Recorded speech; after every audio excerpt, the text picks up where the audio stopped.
Nega Maykl Jeksonning burni qulab tushgan? U hayoti davomida 4 va 5 marta, balki undan ham ko'proq operatsiyalarni amalga oshirgan. Birinchi operatsiyasi 1979-yilda bo'lgan.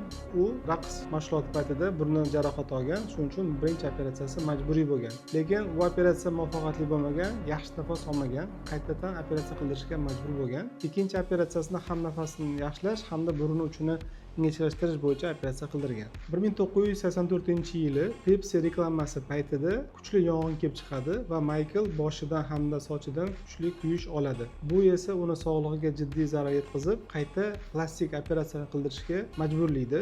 Uni qayta shunaqangi ko'p plastik operatsiyalar qilishi esa burun terisini, tog'aylarini zaiflashishiga, burun terisida shilliq qavatida qon aylanishini buzilishiga olib kelish natijasida nekrozlar paydo bo'lishiga olib keladi va hayotini oxirgi davrlarda u burnini yopib yurishga majbur bo'ladi. U ideallikka intilgan va shu natijasida burni qulab tushgan.